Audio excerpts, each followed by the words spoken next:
Hi hello नमस्कार, स्वागत है आप सभी का मेरे यूट्यूब चैनल रसायन विद्या में। तो मैंने जैसा कि पहले अपने फर्स्ट वीडियो में आप लोगों को बताया था कि मैं BSc first semester second semester का जो सेमेस्टर वाइज जो सिलेबस है और जो सेमेस्टर वाइज चीज़ें हैं उसको स्टार्ट करूँगा। तो हम लेके आए हैं आप लोगों के लिए। पहले बता देते हैं कि पहले हम क्या पढ़ने जा रहे हैं, ठीक है। तो आपके सिलेबस में आप देख सकते हैं 8 यूनिट है टोटल। पहला है molecular polarity and weak chemical force, और उसके पहले कुछ इंट्रोडक्शन है, एंशिएंट इंडियन केमिस्ट के बारे में है और भी सारी चीज़ें हैं। तो वो सब चीज़ें मैं आप लोगों को नोट्स प्रोवाइड करा दूंगा। हम पढ़ना स्टार्ट करते हैं molecular polarity and weak chemical force. तो आपका 2 टॉपिक आज हम पढ़ेंगे, resonance and resonance energy and formal charge concept. कोशिश करेंगे कि दोनों हो जाए, ठीक है। डिपेंड करता है कि वीडियो का लेंथ कितना बड़ा होता है या कितना कब तक जाता है, उस हिसाब से हम उसको हैंडल करेंगे, ठीक है। तो चलिए शुरू करते हैं। सबसे पहले बात करेंगे रिजोनेंस क्या होता है, ठीक है। रिजोनेंस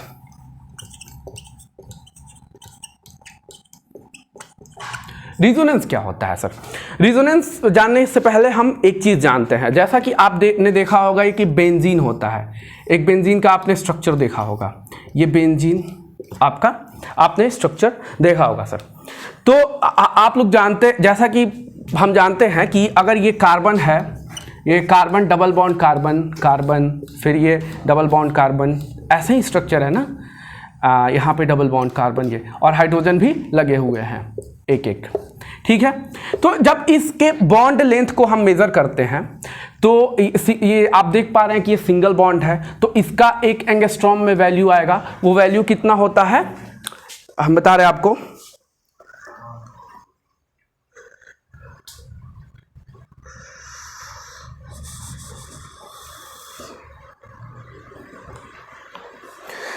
वो वैल्यू एक्चुअल में होता है 1.54 angstrom. C single bond C का होता है 1.54 एंगस्ट्रॉम, ठीक है। और सी डबल बॉन्ड सी का वैल्यू होता है, बॉन्ड लेंथ की वैल्यू होती है 1.34 एंगस्ट्रॉम, 1.34 एंगस्ट्रॉम।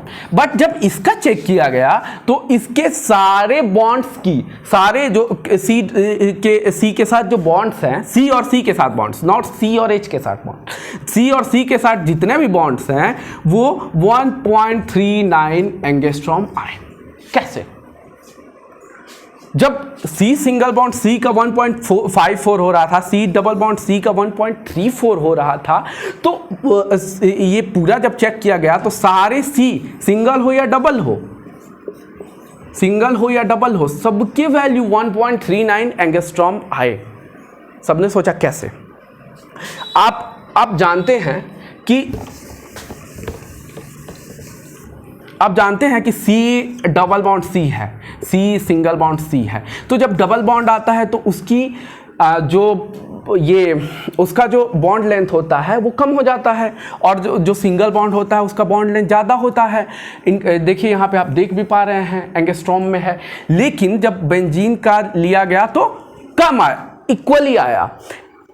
यहाँ से कॉन्सेप्ट बन के आया रिजोनेंस का, कि हो सकता है कि जो हमारा बेंजीन है, जो हमारा बेंजीन का ये स्ट्रक्चर है, इसमें ये हो सकता है कि ये जो डबल बॉन्ड है ये कूद के यहाँ आता हो, ये कूद के यहाँ जाता हो, ये कूद के यहाँ आता हो। तो दूसरा जब हम स्ट्रक्चर बनाएंगे तो ऐसे बन जाएगा, ठीक है।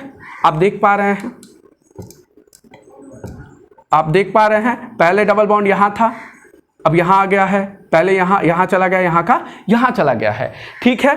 तो ये एक दूसरे के कैनोनिकल या रिजोनेंस स्ट्रक्चर कहे जाते हैं, कैनोनिकल और रिजोनेंस स्ट्रक्चर, और होल फेनोमेनन को रिजोनेंस कहते हैं। तो समझ में आ गया कहाँ से रिजोनेंस का कॉन्सेप्ट बन के आया। जब बॉन्ड लेंथ चेक किया जा रहा था तो बेंजीन का इक्वल आया, तो उस हिसाब से हम बता पाए कि ये जो बॉन्ड है वो एक दूसरे के स्थान को डिस्प्लेस कर रहा है, ठीक है। और इस प्रोसेस को कंजुगेशन कहते हैं, कंजुगेशन, ठीक है।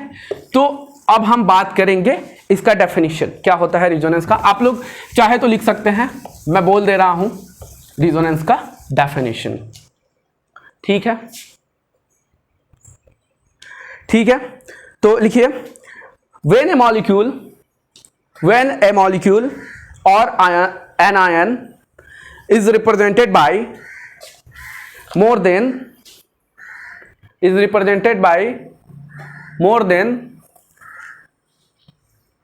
one electronic arrangement, but none of them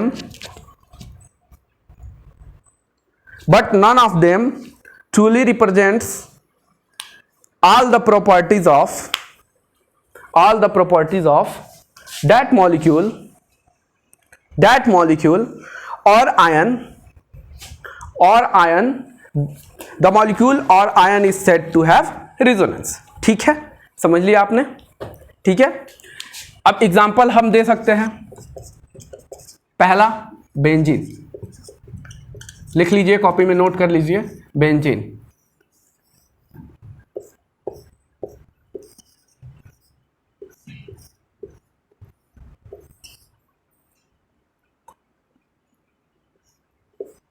ठीक है, दूसरा हम एग्जाम्पल दे सकते हैं ओजोन का, O3। ठीक है, डबल बॉन्ड O और ये कोऑर्डिनेशन बॉन्ड बनाता है इस O के साथ। ठीक है, तो इसका रेजोनेंस स्ट्रक्चर ऐसा हो जाएगा। अब ये डबल बॉन्ड यहाँ आके कोऑर्डिनेशन बॉन्ड बना दे इस ऑक्सीजन के साथ। ठीक है, O कोऑर्डिनेशन विथ ये ऑक्सीजन, डबल बॉन्ड O। ठीक है, नोट कर लीजिए, स्क्रीनशॉट लेना हो स्क्रीनशॉट ले लीजिए। तीसरा हम बता देते हैं, स्क्रीनशॉट ले लीजिए, ले लिया आपने? ठीक है, तीसरा हम बता देते हैं। थर्ड हमारा है CO2। तो ऐसे स्ट्रक्चर होता है, जो ऐसे आपने बनाया होगा, डबल बॉन्ड O। ठीक है, अब हमने क्या किया कि इस ऐसे एरो से दिखाया जाता है, यहाँ पे ट्रिपल बॉन्ड बनाया, कार्बन, सिंगल बॉन्ड O। ठीक है, और फिर यहाँ पे इस ऑक्सीजन पे सिंगल बॉन्ड, इस ऑक्सीजन पे सिंगल बॉन्ड हम लेके आ गए, सिंगल बॉन्ड O, और इस पे हम चार्ज लगा देंगे। ठीक है, ऑक्सीजन माइनस, यहाँ प्लस, माइनस, यहाँ प्लस। स्क्रीनशॉट ले लीजिए, कॉपी में नोट कर लीजिए।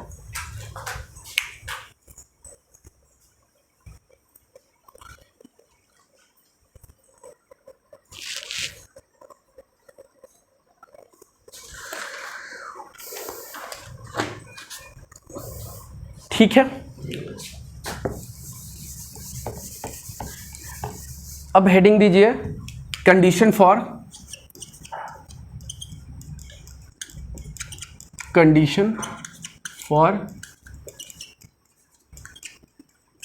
रेजोनेंस। पहला लिखिए, हेडिंग दीजिए, पहला लिखिए each canonical form must have same number of unpaired electron। जैसे आपने देखा जो बेंजीन था, हालांकि यहाँ पे same number of unpaired electron तो नहीं है, लेकिन आप जैसे ऑक्सीजन का CO2 का ले लीजिए, तो यहाँ पे same number of unpaired electron है। ठीक है, same number of unpaired electron. The molecule must have planar structure. हाँ, देखिए, जो जैसे रिजोनेंस हमारा हो रहा है, रिजोनेंस ये हो रहा है बेंजीन में, तो बेंजीन जो हमारा होता है वो प्लेनर स्ट्रक्चर होता है। ठीक है, प्लेनर होता है। अगर ये हम इसको प्लेनर ना बना के इसको ऊपर नीचे कर दें, ठीक है, तो जो बॉन्डिंग है, जैसे ये है, मान लीजिए यहाँ से ऐसे जा रहा है, अब सीधा है, अगर सीधा है, यहाँ एक कार्बन है मान लीजिए, तो सीधा है तो आराम से ये रिजोनेंस कर जाएगा यहाँ पे। लेकिन अगर ये प्लेन में नहीं है तो ये यहाँ पे आएगा नहीं। ठीक है, तो प्लेनर होना चाहिए। The molecule must have planar structure. Each canonical form, third लिखिए, each canonical form must have nearly same energy constant.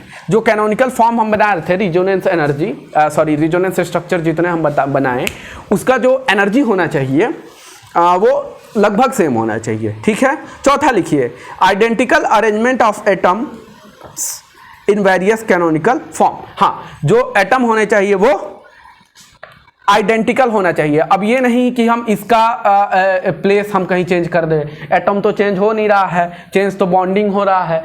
तो जो एटम होना चाहिए वो आइडेंटिकल होना चाहिए हर कैनोनिकल स्ट्रक्चर में। जैसे यहाँ पे ऑक्सीजन यहाँ है तो ऑक्सीजन तो सेकेंड वाले स्ट्रक्चर में भी वही होना चाहिए, ठीक है। तो ये आपने लिख लिया कंडीशन फॉर रिजोनेंस, ठीक। अब हम बात करेंगे रिजोनेंस एनर्जी की। अब हम बात करेंगे रिजोनेंस एनर्जी की।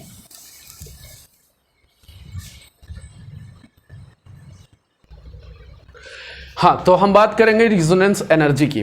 तो रिजोनेंस एनर्जी क्या होता है? Theoretical energy minus observe energy, ठीक है। तो हीट ऑफ हाइड्रोजनेशन के टर्म्स में बात करेंगे।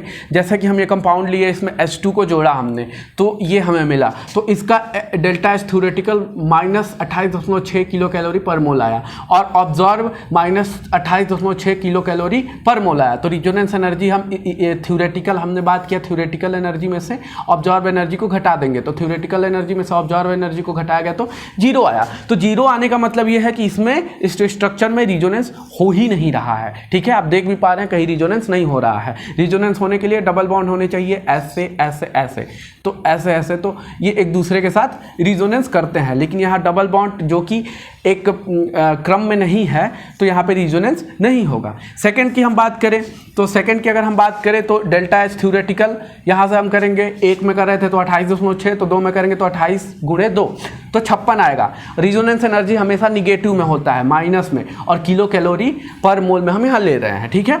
और इसका ऑब्जर्व वैल्यू कितना आया? बट 54 आया, माइनस 54 किलो कैलोरी पर मोल, 54 किलो कैलोरी पर मोल, ठीक है। तो रिजोनेंस एनर्जी निकालने के लिए 56 में से 54 को हमने क्या किया? घटाया, तो 2 किलो कैलोरी मोल आया। मतलब कुछ ना कुछ रिजोनेंस यहाँ पे हो रहा है। तो आप देख सकते हैं यहाँ पे डबल बॉन्ड यहाँ पे कंजुगेशन में है, तो यहाँ रिजोनेंस हो रहा है। अब थर्ड की बात करें हम बेंजीन की, तो यहाँ पे हाइड्रोजनेशन हमने कराया, तो यहाँ पे थ्योरेटिकल कितना आना चाहिए? 85.8, बट आया कितना सर? माइनस 49.8, 49.8। तो रिजोनेंस एनर्जी यहाँ पे बहुत ज़्यादा आ गई, 36 किलो कैलोरी पर मोल। तो इसका मतलब यहाँ पे रिजोनेंस हो रहा था। तो ऐसे निकाला जाता है रिजोनेंस एनर्जी को, ठीक है। अब आप लिखना चाहें तो लिख सकते हैं रिजोनेंस एनर्जी के बारे में। लिखिए, डेफिनेशन लिखिए, the resonance energy is a measure of the extra stability of the resonance hybrid. It is defined as the difference in energy between the actual structure of the species and the most stable of hypothetical structure, ठीक है। लिख लीजिए, resonance energy is equal to observe heat of formation minus calculated heat of formation of the stable resonating structure, ठीक है। एक और तरीके से इसको हम समझते हैं।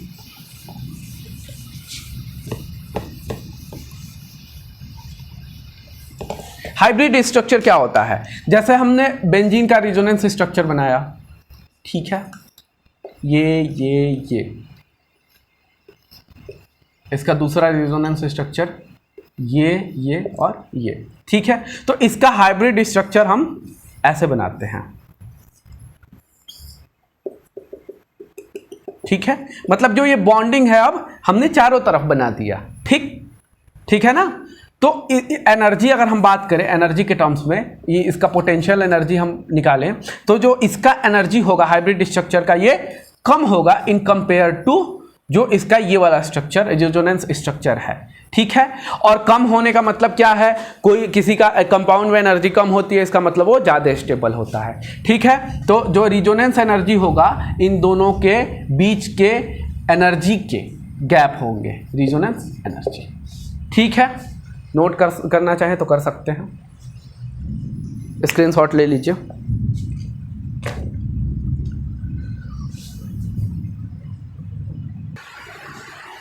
हाँ, तो चलिए अब हम पढ़ते हैं formal charge concept. Formal charge concept क्या होता है? एक्चुअल में ये होता है, जैसे हमने CO2 ले लिया, तो ऑक्सीजन पे, इस ऑक्सीजन पे, इस कार्बन पे, इस ऑक्सीजन पे कितना चार्ज है, इस ऑक्सीजन पे, इस ऑक्सीजन पे और इस ऑक्सीजन पे, तीनों ऑक्सीजन पे इंडिविजुअल अलग अलग कितना चार्ज है। वैसे ही अदर कंपाउंड भी ले सकते हैं, जैसे जो पॉलीएटॉमिक कंपाउंड्स होते हैं कि पॉलीएटॉमिक कंपाउंड्स में एक एक जो एलिमेंट है उस पर कितना चार्ज है, उसको कहते हैं फॉर्मल चार्ज कॉन्सेप्ट। तो इसका फॉर्मूला होता है formal charge is equal to V minus n plus B upon 2। तो V इज इक्वल टू होता है नंबर ऑफ वैलेंस इलेक्ट्रॉन, ठीक है, वैलेंस इलेक्ट्रॉन कितने हैं, और n इज इक्वल टू होता है number of non bonding valence electron कि उस कंपाउंड के एलिमेंट्स में एक, जैसे हम इसका निकाल रहे हैं ऑक्सीजन का, तो इसमें कितने नंबर ऑफ इलेक्ट्रॉन है जो बॉन्डिंग में हिस्सा नहीं ले रहे हैं, ठीक है।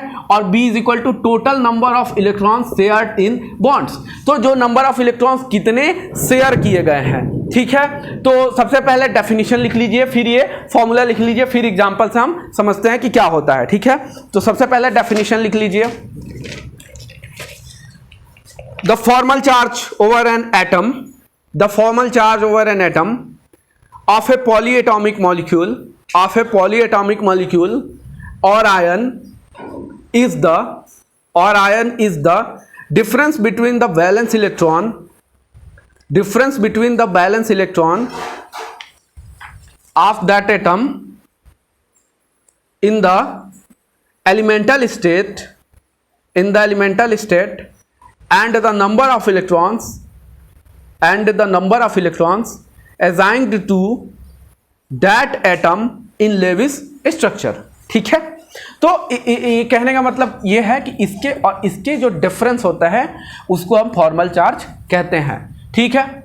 यही डेफिनेशन में बताया गया है, ठीक। तो हम दो एग्जांपल लेके हम फॉर्मल चार्ज कैलकुलेट करते हैं एक एक एटम के लिए। आप देख रहे हैं यहाँ पे ऑक्सीजन और ऑक्सीजन दोनों आइडेंटिकल है, तो जितना इस ऑक्सीजन का आएगा उतना ही इस ऑक्सीजन का फॉर्मल चार्ज आएगा। तो फॉर्मल चार्ज फॉर ऑक्सीजन, ठीक है। तो ऑक्सीजन के लिए कैलकुलेट करिए। सबसे पहले नंबर ऑफ वैलेंस इलेक्ट्रॉन कितने होते हैं ऑक्सीजन में, नंबर ऑफ वैलेंस इलेक्ट्रॉन कितने होते हैं, 8 होता है ना इसका, तो 2 6 कितना होता है 6, और फिर minus n number of non bonding valence electron, तो देखिए 1 2 3 4, यहाँ भी 1 2 3 4 कितने हैं 4, माइनस प्लस b क्या है, total number of electron shared in bond, तो कितने इलेक्ट्रॉन शेयर हो रहे हैं यहाँ पे, 2 ऑक्सीजन के और 2 कार्बन के, कितने हैं टोटल 4/2 हो जाएगा ये, ठीक है। तो कितना हो जाएगा 6 माइनस 4 और 2 6 हो जाएगा, तो ये कितना हो जाएगा 6, तो कितना हो जाएगा 0। तो आप देख रहे हैं यहाँ पे कोई चार्ज नहीं आता है, ठीक है। उसी तरह से हम कैलकुलेट करेंगे कार्बन के लिए, फॉर्मल चार्ज फॉर कार्बन, तो कितना हो जाएगा, इसका वैलेंस शेल में इलेक्ट्रॉन कितने होते हैं 4, ठीक है, माइनस ये कितने हैं नॉन बॉन्डिंग 0, ठीक, और फिर शेयर कितने किए गए हैं 2 4 और यहाँ पे 4 4 4 8/2 कितने हो जाएंगे 4, और 4 में से 4 जाए 0। तो इन ना कार्बन पे कोई चार्ज डेवलप होगा और ना ऑक्सीजन पे कोई चार्ज डेवलप होगा, ठीक है। अभी मैं हट जाऊंगा, स्क्रीनशॉट ले लीजिएगा। अब हम इसको कर देते हैं A B और C। तो formal charge for A oxygen, ठीक है, A ऑक्सीजन के लिए कैलकुलेट करिए, तो कितना आएगा, हमने वैलेंस इलेक्ट्रॉन कितना किया था 6, ठीक है, और माइनस ये नॉन बॉन्डिंग कितने हैं 4, ठीक है, प्लस 4/2, तो इसकी भी वैल्यू कितनी आएगी 0। तो यहाँ पे कोई चार्ज नहीं होता है, ठीक है। Formal charge for B oxygen, तो कितना हो जाएगा यहाँ पे 6 माइनस नॉन बॉन्डिंग कितने हैं बस 2 हैं, ठीक है, प्लस यहाँ ये शेयर कितना किया है, ये भी 4 ही किया है, ये कितना शेयर किया है 1 2 3 4, ठीक है, और यहाँ पे कोऑर्डिनेशन बॉन्ड बन रहा है, तो यहाँ पे 2 इलेक्ट्रॉन अपना इसको ये शेयर कर दिया है, जो यहाँ पे इसके नॉन बॉन्डिंग थे, ठीक है। तो 2 2 4 और 2 6 ही होगा, ठीक है, 6/2, तो कितना हो जाएगा सर 3, ठीक। तो 6 माइनस 3 2 5, +1, तो यहाँ पे +1 चार्ज डेवलप होगा, ठीक है। Formal charge for C oxygen is equal to कितना हो जाएगा सर, 6 माइनस नॉन बॉन्डिंग कितने हैं यहाँ पे, 2 2 4 2 6 प्लस शेयरिंग कितना हो रहा है इसमें बस 2 ही इलेक्ट्रॉन इससे मिल रहे हैं, ठीक है। तो 2/2 2 2 कट जाएगा, 1 हो जाएगा, तो कितना हो जाएगा 6 माइनस 6 1 7, तो ये -1, तो यहाँ पे -1 चार्ज डेवलप हो जाएगा। अब आप स्क्रीनशॉट ले सकते हैं।